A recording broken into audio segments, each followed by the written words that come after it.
कि ये धोखा है, फ्रॉड है ईवीएम, इसके माध्यम से चुनाव नहीं होने चाहिए, सिर्फ पेपर बैलेट से चुनाव होने चाहिए। कि पेपर बैलेट से चुनाव हो ऐसा देश का कानून कहता है। जब मन आएगा, जब हमारी मर्जी होगी, देश की जनता जब चाहेगी, हम जंतर मंतर पर प्रोटेस्ट करेंगे। अमित शाह जी और उनकी बुज़दिल पुलिस के करप्ट ऑफिसर्स सुन ले इस बात को, हमें रोक नहीं सकते। ये मुद्दा आज देश के हर एक व्यक्ति के दिल का मुद्दा है, ईवीएम का मुद्दा। कि अगर सभी लोग ये देश के समझ चुके हैं कि मोदी जी, अमित शाह जी, आरएसएस और बीजेपी किसी भी वोटर की कोई भी चिंता क्यों नहीं करते, क्योंकि उन्हें पता है किसी भी देश के नागरिक की उन्हें जरूरत ही नहीं है, वोट के लिए तो खास तौर पर जरूरत है, उन्हें ईवीएम के माध्यम से चुनाव करना है। मैं छोटी बात करते हुए आपके सामने ये बात कहना चाहूंगा कि पूरे देश से हम लोगों को, और जो पुराने जो लोग सबसे पहले इसको उठाए हुए थे आवाज, भानु जी हो गए और मेशराम जी हो गए और उदित राज जी हो गए, ये जो हम सब लोगों ने, किसी कपिल साहब हो गए, गौतम साहब हो गए, जो ईवीएम का मुद्दा बहुत सालों से उठा रखा था।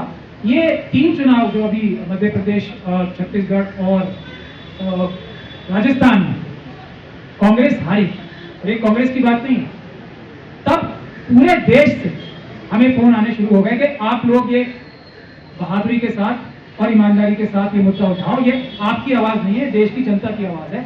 उसके बाद हम लोगों ने मजबूत प्रदर्शन किए और पहले दिन से, 5 जनवरी वाले दिन से पुलिस ने, अमित शाह साहब ने पुलिस की पूरी ताकत, जो गुंडाई होती है वो हम सब लोगों के ऊपर लगाई, लेकिन जितने उन्होंने हम पे डंडे और लाठियां बरसाए, पब्लिक ने हमारा सपोर्ट उससे भी ज्यादा। अभी जो पब्लिक की सपोर्ट की और पब्लिक के प्रदर्शनों की ही वजह है कि सुप्रीम कोर्ट जो 2018 में 4 सिटिंग जजेस ये कह रहे थे कि हम पर दबाव है और जनता आए हमें बचाए, आज जब सुप्रीम कोर्ट के समर्थन में भी प्रदर्शन जनता ने शुरू किए, नहीं आज नहीं, बहुत दिनों से जब ये हो गए, तो सुप्रीम कोर्ट में भी ये इलेक्टोरल बॉन्ड का जो जजमेंट आया है, ये पूरे देश की सबसे बड़ी अदालत, जनता के हौसले से हम लोग ये समझते हैं, सुप्रीम कोर्ट में ज्यादा रहते हैं, तो उससे सुप्रीम कोर्ट ने ये ऐतिहासिक फैसला दिया कि इलेक्टोरल बॉन्ड बीजेपी और आरएसएस ने देश के संविधान के साथ अपराध करके लाए। उसी तरीके से ईवीएम भी आज की तारीख में देश के संविधान के साथ धोखा है, अपराध है। ये सुप्रीम कोर्ट के अलावा दुनिया के सारे जजेस इस बात को कह चुके हैं। ये बात भी मैं वकील होने की हैसियत से बता रहा हूं, जिस भी कॉन्स्टिट्यूशन कोर्ट पे ये मुद्दा आया है, सभी लोगों ने ये कहा है, सभी जजेस ने ऑल ओवर द वर्ल्ड, कि ये धोखा है, फ्रॉड है ईवीएम, इसके माध्यम से चुनाव नहीं होने चाहिए, सिर्फ पेपर बैलेट से चुनाव होने चाहिए। पूरे दुनिया का जुडिशियल माइंड का यूनानिमस डिसीजन। तीसरी बात यह है कि अब आगे देश की जनता ने यह तय कर लिया है कि ईवीएम से चुनाव नहीं होगा, दुनिया की कोई ताकत।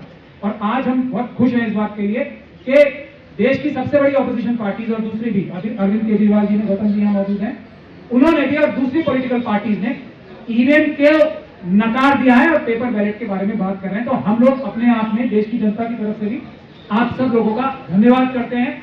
और अब हमें पूरी उम्मीद है कि अब दुनिया की कोई ताकत ईवीएम से चुनाव नहीं करा सकती। कांग्रेस का ही धन्यवाद कर रहा हूं कि उन्होंने सबसे पहले आज भी आके सामने आके, क्योंकि सबसे बड़ी प्रिंसिपल अपोजिशन पार्टी है, उसी का मैंने सबसे पहले नाम लिया। सबसे बड़ी जिम्मेदारी भी कांग्रेस पार्टी की है, क्योंकि प्रिंसिपल अपोजिशन पार्टी कांग्रेस की है और जनता ने सबसे ज्यादा वोट भी कांग्रेस पार्टी को दिए हैं, बावजूद इसके कि ईवीएम के माध्यम से पिछली बार भी 20 से 25% वोटों का घपला और धांधली हर इलेक्शन में भारतीय जनता पार्टी ने की है।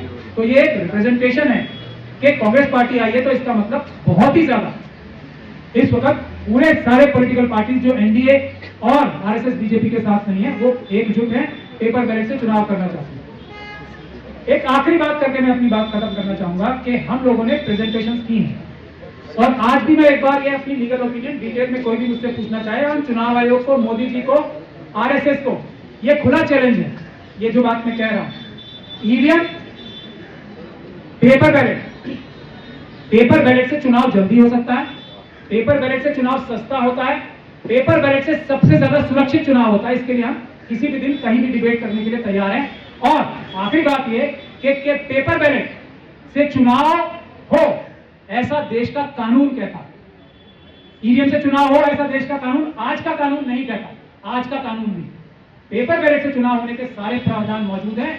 ईवीएम से चुनाव सिर्फ उस जगह हो सकता है जहां इलेक्शन कमीशन या लोकल इलेक्शन का जो ऑफिसर है वो ये डिसाइड करे। किसी वजह से पेपर बैलेट से चुनाव नहीं हो सकता, इसलिए ईवीएम से चुनाव करना है। तो ये बातें जो भ्रांति फैलाई जा रही है कि ईवीएम से चुनाव होने में अब टाइम नहीं रह गया, तो ऐसा कुछ नहीं है। चुनाव आज भी जो लॉ है वो पेपर बैलेट से करने का है। और एक देवा सायम जी हैं, उन्होंने भी पेपर बैलेट से ही, जो इस मुहिम के पुराने बहुत बड़े और एक तरीके से जनक कहा जा सकता है, देवा सायम जी। और जो पीपल्स कमेटी बनी है इलेक्शन रिफॉर्म्स की, उसमें सैकड़ों नहीं हजारों सीनियर ब्यूरोक्रेट, साइंटिस्ट, डिफेंस के लोगों ने ये फैसला यूनानिमसली किया है कि पेपर बैलेट से चुनाव होने चाहिए, अदरवाइज चुनाव होने का कोई फायदा नहीं है। इसीलिए मोदी जी और अमित शाह जी किसी देश के जनता की परवाह नहीं करते, क्योंकि उनको किसी की कोई वैल्यू नहीं है।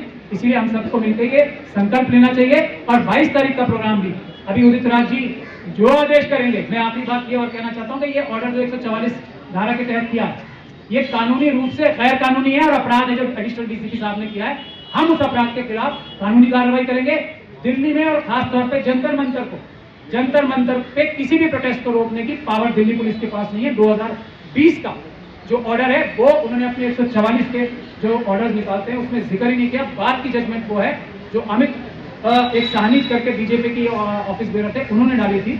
उसके हिसाब से जंतर मंतर पे प्रोटेस्ट नहीं रोका जा सकता, किसी भी हालत में नहीं रोका जा सकता, किसी भी कीमत पे नहीं रोका जा सकता, क्योंकि पुलिस को डायरेक्शन 2020 में मिली थी कि आप 2 महीने के अंदर अंदर कोई गाइडलाइन लाओ। वो आज तक गाइडलाइन पुलिस ने पब्लिक डोमेन में नहीं लाई, तो अगर वो रोकेंगे तो वो अपराध करेंगे, और हम उनके इन आपराधिक कार्यों से डरते नहीं है। हमारी जब मन आएगा, जब हमारी मर्जी होगी, देश की जनता जब चाहेगी, हम जंतर मंतर पर प्रोटेस्ट करेंगे। अमित शाह जी और उनकी बुज़दिल पुलिस के करप्ट ऑफिसर्स सुन ले इस बात को, हमें रोक नहीं सकते।